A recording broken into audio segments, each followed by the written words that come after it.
The city of New Terra buzzed with life. Neon lights flickered against the dark sky, casting colorful reflections on rain-slick streets. Maya Sterling hurried through the crowd, her boots clicking softly against the pavement. At 28, she had spent most of her adult life chasing stories as a freelance journalist, but lately, work had been scarce. Bills piled up faster than commissions came in, and tonight, desperation had driven her to agree to something completely out of character. A blind date. Her best friend Leela had set it up, promising that this guy was different. That phrase alone should have made Maya suspicious. Different usually meant weird, awkward, or worse, boring. But when Leela mentioned he worked at some international tech firm and liked coffee, a rare trait among men these days, Maya caved. She figured one dinner wouldn't kill her. Besides, maybe she'd get a story idea out of it. The restaurant Leela chose was upscale, the kind of place where waiters wore bow ties and menus didn't list prices. As Maya stepped inside, she scanned the room nervously.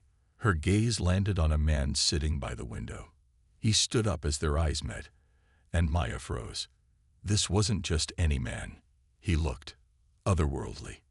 His skin shimmered faintly, like moonlight reflecting off water, and his eyes glowed an eerie blue. His features were strikingly human, yet there was something undeniably alien about him. Still, he smiled warmly, gesturing for her to join him. For a moment, Maya considered bolting, but curiosity got the better of her. She walked over, forcing herself to smile back. Maya. His voice was smooth, almost melodic, with just a hint of an accent she couldn't place. I'm Kale. She nodded stiffly, taking her seat. You're not exactly what I expected, she admitted, trying to keep her tone light. Kale tilted his head slightly, studying her with those glowing eyes. Neither are you, he replied, his lips curving into a small grin. But I think we'll get along fine. As they talked, Maya found herself relaxing despite her initial unease. Kale was charming, asking thoughtful questions and listening intently to her answers. He seemed genuinely interested in her work, even offering insights that surprised her. Yet there was something unsettling about how much he seemed to know about her already. Things she hadn't told anyone recently, like her love for old sci-fi novels or her habit of drinking tea late at night. When dessert arrived, Kale leaned forward, his expression turning serious. There's something important I need to tell you, he began. Maya raised an eyebrow, half expecting some quirky confession about being allergic to chocolate. Instead, he placed a small device on the table between them. It hummed softly before projecting a hologram, a swirling contract written in both English and an unfamiliar script. This isn't just a date, Kale said quietly. By accepting my invitation, you've initiated a harmonic binding. You're now legally bound to me, not just here, but across multiple dimensions. For a long moment, Maya stared at him, then at the glowing contract. Her mind raced, trying to process what he'd just said. Bound? Dimensions. This had to be a joke, but the look in Cal's eyes told her otherwise. Whatever this was, it was very real, and her life would never be the same again. Maya woke up the next morning with a pounding headache and a sinking feeling in her stomach. Sunlight streamed through her bedroom window, but instead of the usual calm that came with mornings, she felt like she'd been thrust into some surreal nightmare. Hovering above her bed was a glowing interface, a translucent screen displaying lines of text written in both English and an alien script she didn't recognize. At the top of the document, bold letters spelled out, Harmonic Binding Agreement. What is this? Maya muttered to herself, rubbing her temples. She reached out hesitantly, half expecting the hologram to vanish if she touched it. But when her fingers brushed against the shimmering surface, the text scrolled down automatically, revealing more details. It talked about rights, responsibilities, and something called interdimensional alignment. None of it made sense. A robotic voice suddenly filled the room, startling her. Attention, Maya Sterling. You are now legally bound to Kale Valen under Article 37B of the Universal Accord. Please review the terms and provide your consent by signing below. Signing? Below? Maya snapped, sitting upright. I didn't agree to any of this. She glared at the hovering interface, as though sheer anger could make it disappear. But the screen simply blinked once before issuing another warning. Failure to comply will result in immediate penalties. Consequences include termination of privileges and potential destabilization of Earth's diplomatic standing. Destabilization. Diplomatic standing. Maya repeated, her voice rising. What does that even mean? Before she could process anything further, there was a knock at her door. Her heart skipped a beat. Was it Cal? Bracing herself, she opened the door, and sure enough, he stood there, looking as composed as ever. His silver skin caught the sunlight, making him seem almost ethereal. I assume you've seen the contract, Cal said without preamble, stepping inside. He glanced at the hologram floating over her bed and nodded approvingly. Good. Then we can discuss the next steps. Next steps. Maya exploded. You think I'm just going to roll over and accept this insanity? You tricked me into whatever this is. Cale raised his hands placatingly. Tricked isn't accurate. Missiled, perhaps. But hear me out. This binding isn't just about us. It's part of a larger agreement between our species. Humans benefit from these partnerships too. Benefit how? Maya demanded, crossing her arms. By losing control over their own lives. It's complicated, Cale admitted, his tone softening. Yes, the system has flaws, but it also ensures peace and stability for Earth. Without agreements like this, humanity would be vulnerable to threats far worse than bureaucracy. Maya snorted. Oh great, so I'm supposed to feel grateful because you're saving us from space monsters or something. Cale hesitated, then sighed. Not exactly. But trust me, this arrangement is better than the alternatives. For a moment, they locked eyes. Maya wanted to stay angry, to keep yelling until he left. But there was something sincere in his expression, something that hinted at vulnerability beneath his polished exterior. Against her better judgment, she found herself asking, why me? Of all people, why did you pick me? Cale looked away, his glowing eyes dimming slightly. I didn't choose you, he admitted quietly. The binding process selects compatible pairs based on criteria neither of us fully understands. I tried to avoid it myself. But he trailed off, leaving the sentence unfinished. Maya frowned. There was more to this story, she could tell. But for now, the pressure of the situation weighed heavily on her shoulders. The holographic contract pulsed insistently, reminding her that time was running out. Reluctantly, she turned back to Cale. If I sign this, or don't sign it, what happens next? Cale met her gaze again, his voice steady, but tinged with regret. If you refuse, not only will you face consequences, but Earth itself might suffer repercussions. If you agree, however, we'll begin integrating you into my world. And believe me, Maya, it won't be easy.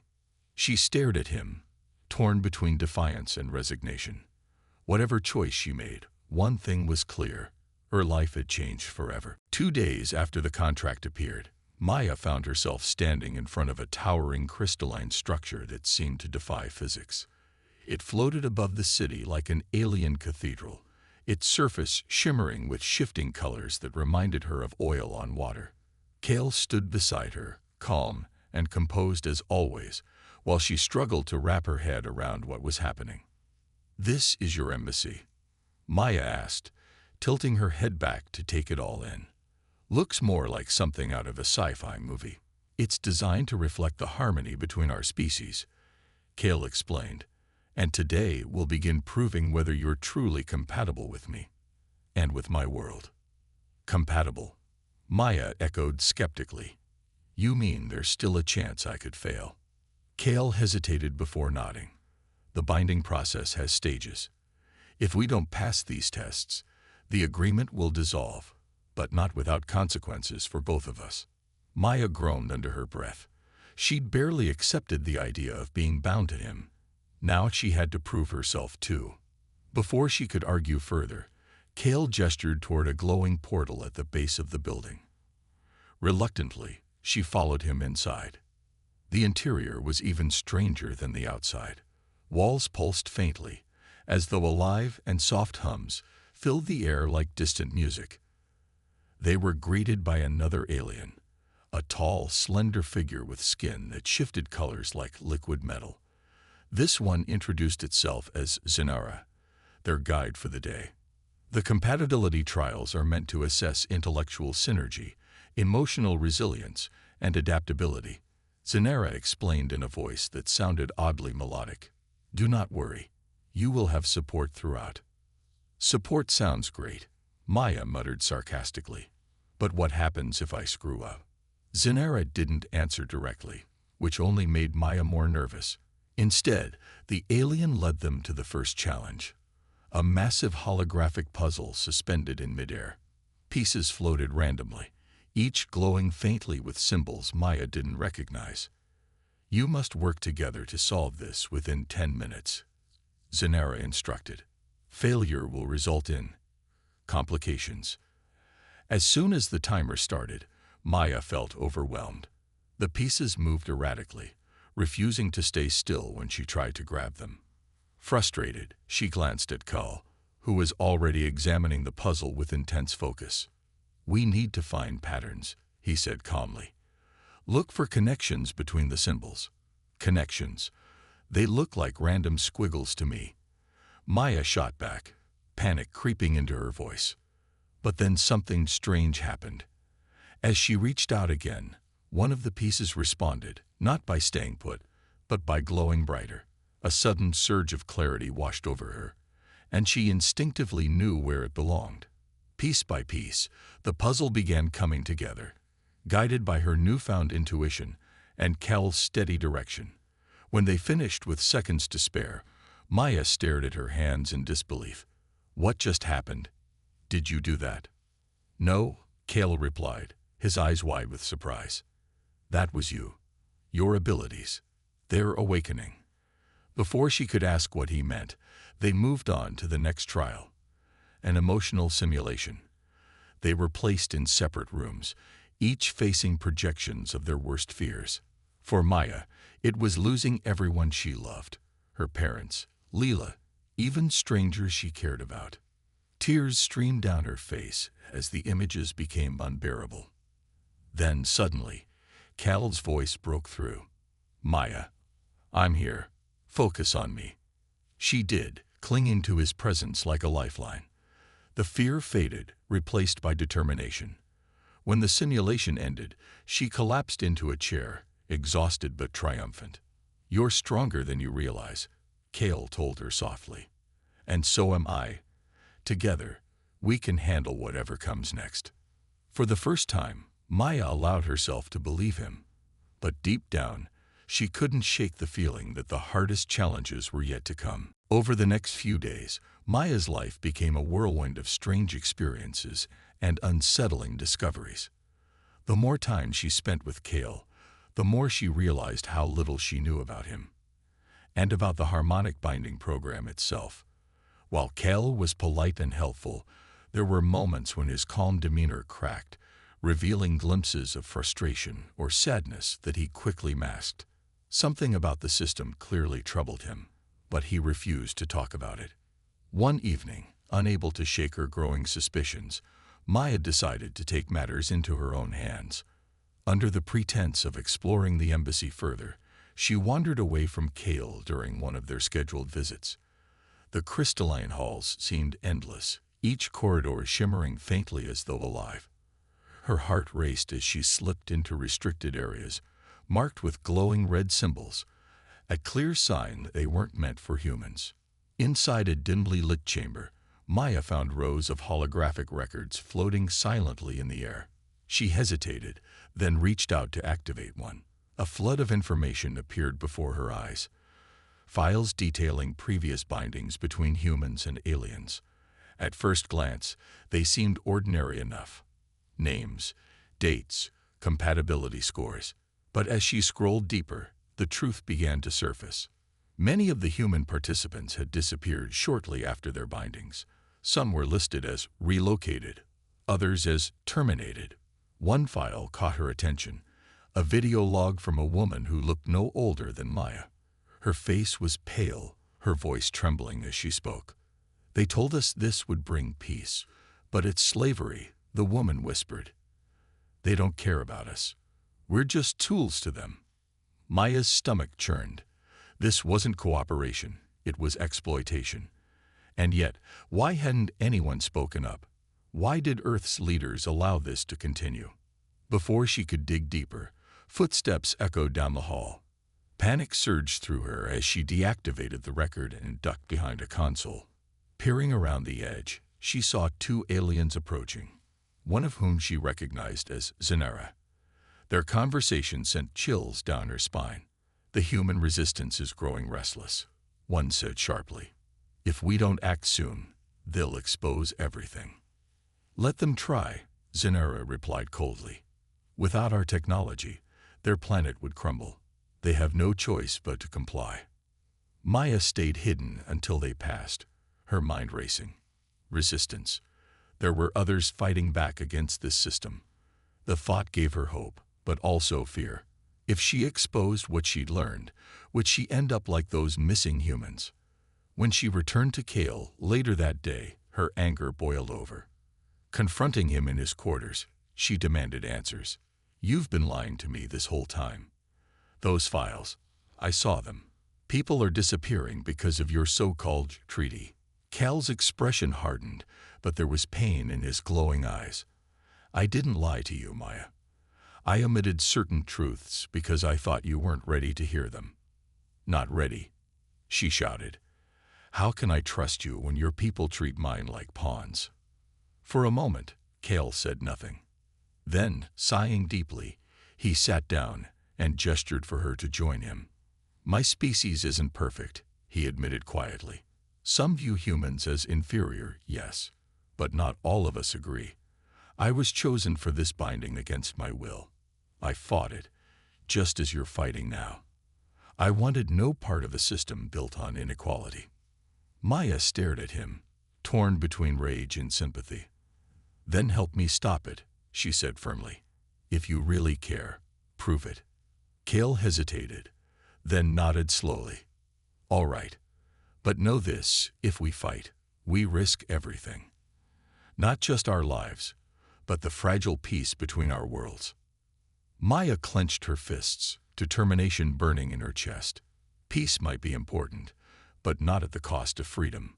Whatever came next, she wouldn't back down, not without a fight. The next morning, Maya woke up with a newfound sense of purpose. She couldn't unsee what she'd discovered in the embassy's restricted files, and Cal's reluctant admission had only deepened her resolve. If the harmonic binding program was as corrupt as it seemed, then someone needed to expose it. And that someone was going to be her. Cal agreed to help, though his cooperation came with clear boundaries. "I'll assist you," he said, his glowing eyes filled with quiet determination. "But we must tread carefully. One wrong move could put both our lives at risk." Maya didn't like the idea of caution. She wanted action, but she knew he was right. They couldn't fight this battle alone. That's when Cal mentioned the human resistance. According to him, there were groups working underground to dismantle the binding system from within. If they could find them, maybe they'd have a chance. That evening, under the cover of darkness, Kale led Maya to an abandoned subway station on the outskirts of Nuterra. The air smelled damp and metallic, and graffiti-covered walls hinted at years of neglect. As they descended into the tunnels, Maya felt a mix of excitement and dread. What if these rebels saw Cal as an enemy? Would they even trust her? At the end of the tunnel, they found a hidden door guarded by two humans armed with makeshift weapons. When they spotted Cal, their expressions turned hostile. "What is he doing here?" One of them growled, gripping his baton tightly. "He's helping me," Maya replied quickly, stepping forward. "Please, I need to speak to whoever's in charge." After a tense moment, the guards reluctantly let them through. Inside, the space buzzed with activity. Dozens of people moved around, some tinkering with alien tech, others poring over documents and maps. In the center stood a fiery woman with sharp features and piercing green eyes. Her name was Rhea, and she was the leader of the group. "So, you're the famous Maya Sterling," Rhea said, crossing her arms. "And you brought an alien boyfriend along for the ride." "He's not my boyfriend," Maya snapped, though her cheeks flushed slightly. "He knows things we don't. About the bindings, about the disappearances. He can help us." Rhea studied Cal for a long moment before nodding. "Fine. But if he betrays us, I won't hesitate to take him down." With Cal's knowledge and Rhea's leadership, the group began planning their next move. Their goal was simple yet daunting: infiltrate the embassy's mainframe and retrieve evidence of the program's corruption. It wouldn't be easy. The embassy's security was impenetrable, but Rhea believed they could pull it off with careful timing and teamwork. As the days passed, Maya grew closer to the rebels. She admired their courage and resourcefulness, qualities she hadn't realized she possessed herself. Cal stayed by her side, offering advice and support, while keeping a wary distance from the others. Despite their shared mission, tensions simmered between him and the humans, particularly Rhea, who never missed an opportunity to question his motives. One night, as Maya reviewed blueprints of the embassy with Rhea, Cal approached her quietly. "You've changed," he said, his voice soft but tinged with pride. "You're stronger than I thought." Maya looked at him, surprised by the compliment. "I had no choice," she replied. "This fight, it's bigger than either of us." Cal nodded, his glowing eyes reflecting the dim light of the hideout. For a brief moment, they shared a silent understanding, a fragile bond forged in the heat of rebellion.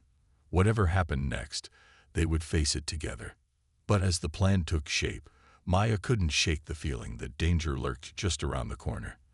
The embassy wasn't going to let them walk away with its secrets, not without a fight. The night of the infiltration arrived, cloaked in heavy rain that soaked the streets of New Terra. Maya stood with Rhea and a small team of rebels outside the embassy's towering crystalline structure, her heart pounding like a drum. Cal was by her side, his silver skin glinting faintly under the stormy sky. Despite their differences, he had become an integral part of the plan. His knowledge of the embassy's layout and security systems was crucial to their success. As they prepared to move, Rhea gave one final briefing. "Stick to the plan," she said sharply, her green eyes locking onto each member of the group. "No heroics. If anything goes wrong, we fall back immediately." Maya nodded, though her stomach churned with nerves. She glanced at Cal, who offered her a reassuring smile. "We'll get through this," he whispered. But even his calm demeanor couldn't fully ease her tension. The team slipped into the embassy using a service entrance Cal had identified as their best entry point. Inside, the corridors were eerily quiet, illuminated only by the soft glow of the pulsating walls. Maya followed closely behind Cal, clutching a stolen alien device designed to disable surveillance cameras. Every step felt like walking on thin ice. The slightest misstep could alert the embassy's guards. They reached the mainframe room without incident, but as soon as Rhea plugged her hacking device into the console, alarms blared throughout the building. Red lights flashed, bathing the room in an ominous glow. "We've been compromised," Rhea shouted, frantically working the controls. "Keep them off us while I finish the upload." Before Maya could react, Cal grabbed her wrist and pulled her aside. His glowing eyes were filled with guilt. "I'm sorry," he said quietly. "I've been reporting our movements to my superiors, but not everything. Just enough to buy us time." "What?" Maya stared at him, betrayal slicing through her chest. "You lied to me. Again." "It wasn't supposed to go this far," Cal replied, his voice strained. "But when I saw how much you cared about exposing the truth, I couldn't betray you completely. I held back critical details to protect you." Before she could respond, the sound of approaching footsteps echoed down the hall. Guards were closing in fast. Without hesitation, Cal stepped forward, placing himself between Maya and the incoming threat. "Go," he urged. "I'll hold them off." "No," Maya protested, reaching for him. "We're in this together." Cale shook his head firmly. "Not anymore. This is my fault. I need to fix it." With that, he activated a portable energy shield, creating a barrier between the rebels and the guards. The shield wouldn't last long, but it would give the team precious seconds to escape. Tears blurred Maya's vision as Rhea dragged her away. "There's no time." Rhea snapped. "Move." Back in the hideout, Maya replayed Kel's words over and over in her mind. Had he truly betrayed her, or had he been trying to protect her all along?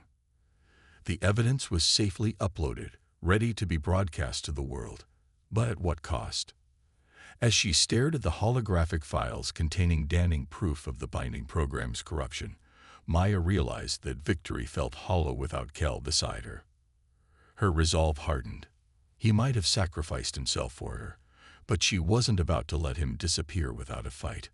Whatever came next, she would find him and bring him home. The evidence was out. Within hours of the rebels' successful upload, the truth about the harmonic binding program spread like wildfire across Earth's news networks. Holographic broadcasts filled the skies above New Terra, revealing damning footage of missing humans, secret files detailing exploitation, and testimonies from those who had escaped their bindings. Public outrage erupted instantly. Protests flooded the streets, and governments scrambled to address the crisis. Maya watched it all unfold from the safety of the rebel hideout. Her arms crossed tightly as she stared at a flickering screen displaying live updates. The rebellion had succeeded in exposing the system, but at a cost she couldn't ignore. Cale was gone, taken by his own people after his sacrifice at the embassy. Every time she closed her eyes, she saw him standing there, shielding her with that energy barrier, his glowing eyes filled with determination and regret. "You did good," Rhea said, breaking the silence. She leaned against a nearby wall, arms folded. "This changes everything." "Does it?" Maya muttered bitterly. "Cale gave up everything for this, and now he's probably paying the price." Her voice cracked slightly. "What if we just made things worse for him?" Rhea sighed, stepping closer. "He knew the risks.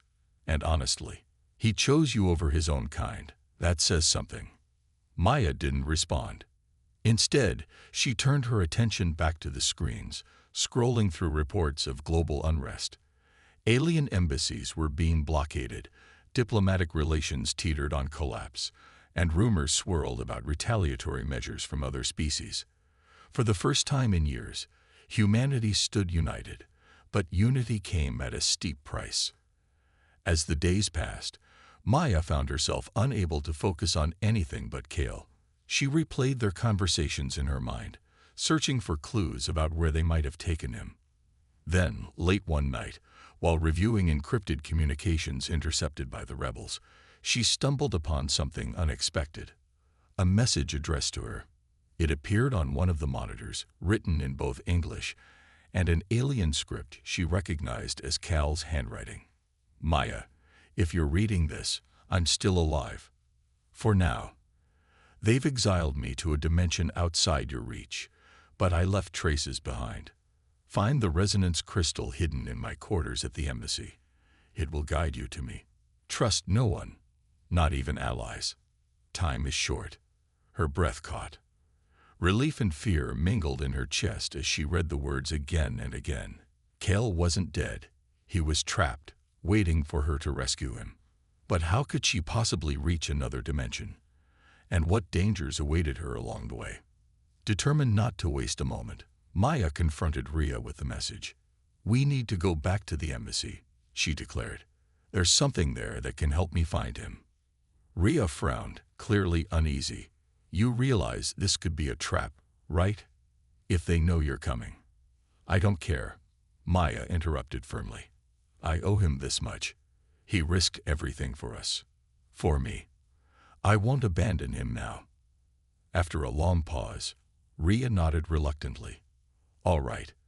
But we do this smart. No reckless moves. With a small team, including Rhea and a few trusted rebels, Maya returned to the embassy under the cover of darkness. The building felt colder this time, its shimmering walls almost mocking her as she navigated familiar corridors toward Kel's quarters. When they finally reached the room, Maya searched frantically until her fingers brushed against something cold and metallic tucked inside a hidden compartment. It was the resonance crystal, a small, pulsating shard that glowed faintly when she held it. As it hummed softly in her palm, she felt a strange pull, as though it were calling her somewhere far beyond Earth. Kel was out there, and Maya would follow that call no matter where it led, even if it meant rewriting the rules of the universe itself. The resonance crystal pulsed in Maya's hand like a living heartbeat, its glow intensifying with every step she took. Back at the rebel hideout, Rhea and the others watched in awe as Maya placed the shard on a makeshift pedestal they'd constructed using alien tech scavenged from previous missions. The crystal began to hum louder, projecting a swirling vortex of light into the air, a gateway to another dimension. "You're really going through that?" Rhea asked, her voice tinged with both admiration and concern. "We don't even know what's waiting for you on the other side." "I have to," Maya replied firmly, her eyes locked on the shimmering portal. "Kel risked everything for me, for all of us. I can't just leave him trapped wherever he is." Rhea sighed but nodded, handing Maya a compact device loaded with tools and weapons. "This might help. If things go south, use it wisely. And remember, you're not just doing this for him. You're carrying humanity's hope too." Maya managed a small smile before turning back to the portal. Taking a deep breath, she stepped forward, feeling an icy rush of energy envelop her body. For a moment, everything went black. Then, slowly, shapes began to emerge around her. A vast desert landscape under twin suns, endless dunes stretching as far as the eye could see. In the distance stood a massive crystalline structure eerily similar to the embassy, except this one seemed ancient, its surface cracked and weathered by time. As Maya approached cautiously, she spotted movement near the entrance. Her heart leaped when she recognized the figure. Kel, his silver skin dulled by exhaustion, his glowing eyes dimmed but still unmistakable. He looked up, startled, then broke into a weary smile. "You came," he said softly, stepping toward her. "I wasn't sure you would." "Of course I came," Maya replied, her voice trembling with relief. "Did you really think I'd let you face exile alone?" Kel chuckled weakly, though pain lingered in his expression. "You're braver than anyone I've ever known. But we're not safe yet. They'll come for us soon." Before Maya could ask who they were, the ground beneath them trembled violently. From the horizon, shadowy figures emerged, aliens clad in dark armor, their eyes glowing red with hostility. It was clear they weren't here to negotiate. "We need to move," Kel urged, grabbing her hand. Together, they sprinted inside the structure, dodging blasts of energy fired by their pursuers. Inside, the air was heavy with static electricity, and walls lined with strange symbols pulsed faintly. Kel led Maya deeper into the labyrinth until they reached a chamber containing a large console surrounded by floating crystals. "This controls the dimensional pathways," Kel explained quickly. "If we recalibrate it, we can open a stable route back to Earth, but only if we work together." With seconds to spare, Maya and Kel manipulated the controls, their movements synchronized, as if guided by instinct. Behind them, the armored aliens closed in, their weapons charging ominously. Just as the first blast hit the doorway, the console flared to life, creating a new portal. "Go," Kel shouted, pushing Maya toward the opening. "I'll hold them off." "No way," Maya snapped, grabbing his arm. "Not again. We're finishing this together." Reluctantly, Kel followed her through the portal, which collapsed moments after they passed through. They landed back in the rebel hideout, gasping for breath as cheers erupted around them. Rhea rushed over, shaking her head in disbelief. "You two are impossible." In the weeks that followed, Maya became an unlikely hero, using her newfound platform to advocate for transparency and mutual respect between humans and aliens. Though diplomatic relations remained fragile, the rebellion sparked meaningful reforms, forcing both sides to confront systemic injustices. But for Maya, the greatest victory was personal. She and Kel had rewritten the rules of their binding, not as captives of fate, but as equals forging their own path. Together, they vowed to keep fighting, not just for themselves, but for a future where harmony truly meant understanding, not control.